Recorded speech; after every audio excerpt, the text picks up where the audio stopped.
2096.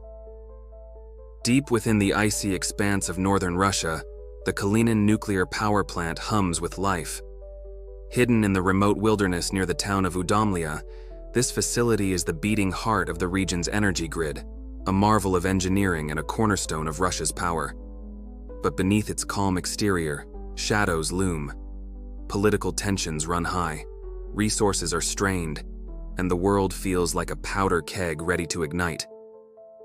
Then, on an ordinary Wednesday, the unthinkable happens. It begins at dawn. A group of armed terrorists infiltrates the facility under the cover of darkness.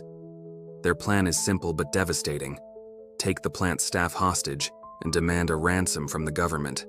With Kalinin's strategic importance, they know their demands won't be ignored.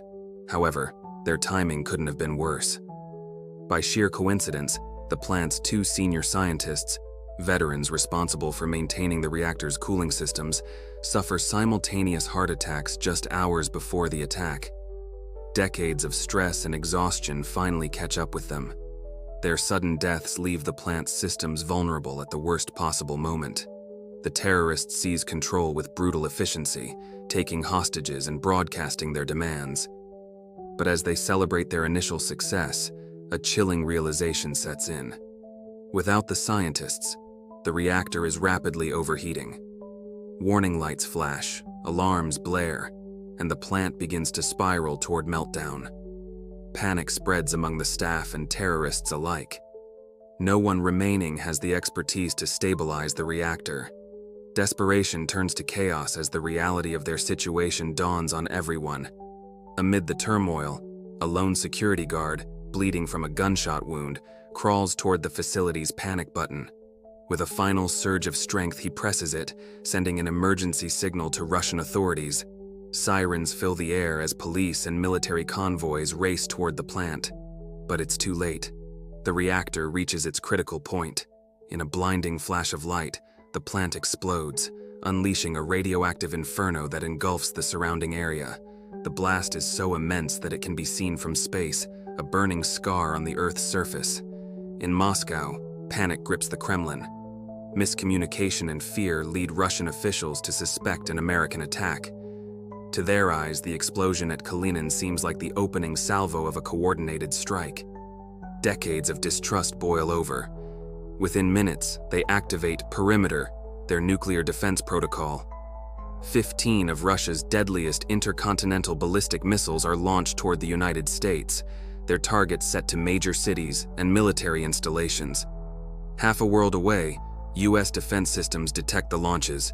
Chaos erupts in Washington as officials scramble to respond. Missile defense systems are deployed, managing to intercept 8 of the warheads.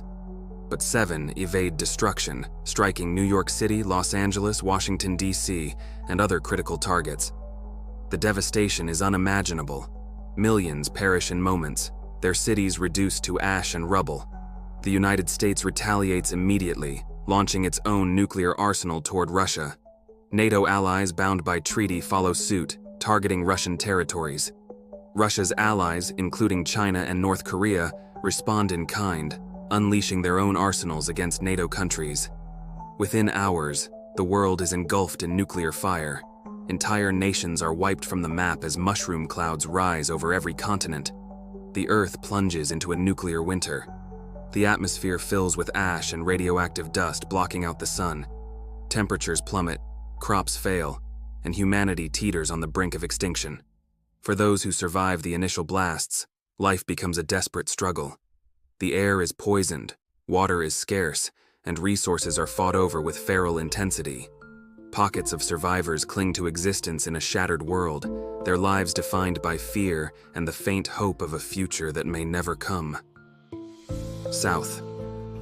If you would find yourself in these circumstances assuming you are still alive by then, you need to know this. The world outside is chaos. Fires rage in every direction, and the sky is an unnatural mix of black and orange choked with ash. You're alive, but survival now depends on what you do next. Step 1. Surviving the initial blast. The first challenge is the blast itself. If you see a sudden, blinding flash on the horizon, your instincts scream to run, but you don't have time. Drop to the ground immediately, cover your head with your arms, and keep your body flat. The shockwave follows just seconds later, shattering glass, flattening buildings, and sending debris flying like shrapnel.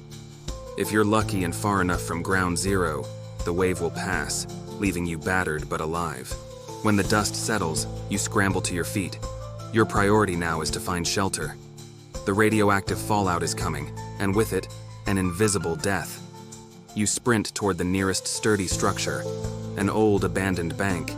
Its concrete walls offer some protection, but time is critical. Step 2. Avoiding fallout. Inside the bank, you find a stairwell leading to the basement. It's dark and damp, but it's safer here than anywhere near the surface. Fallout will start raining down in minutes, radioactive dust that can kill within hours of exposure. You barricade the doors and seal every crack with duct tape and cloth torn from old office curtains. You know it's not perfect, but it will have to do. The air feels heavy, suffocating, but you force yourself to stay calm. You've bought yourself time. Step 3. The rule of 7 to 10. The first 48 hours are the deadliest. Fallout radiation decays over time, but it's strongest immediately after the explosion. You remember an old rule you once read. Radiation decreases to 10% after 7 hours and 1% after 48 hours. You set your watch, marking the hours, knowing you must stay inside for at least 2 days before venturing out. The basement is your world now. You scavenge for supplies, rationing the stale water from a cracked vending machine. Every sound above, a creak, a distant scream, reminds you that the world outside is no longer safe. Step 4. Preparing for the outside. On the 3rd day, hunger drives you to take the risk. You fashion a makeshift mask from cloth and tape, knowing the air outside is still dangerous. Layering every piece of clothing you can find, you prepare for exposure to the ash-filled streets. When you step outside, the city is unrecognizable. Buildings lean like drunken skeletons. Cars are melted husks. But the most jarring sight is the silence. No birds, no engines, just the wind carrying particles of death. Step 5. Finding resources. Survival now means scavenging. You remember to avoid standing water and exposed food. Both are likely contaminated. Instead, you search for canned goods and bottled water, knowing these are your lifelines. In a pharmacy, you find potassium iodide tablets, essential for protecting your thyroid from radioactive iodine. You learn to stay in the shadows, avoiding other survivors when possible. In this world, desperation has turned people into predators, willing to kill for a loaf of bread. Step 6. Long-term survival. Over time, you adapt. You learn to move at dawn and dusk to avoid detection. You mark safe zones on a map and begin seeking out other survivors who seem trustworthy. Together, you start rebuilding, pooling resources and knowledge. The world is no longer as it was, but human resilience remains. For every moment of despair, there's the faint hope of something better. A future where you can one day breathe unfiltered air and walk without fear,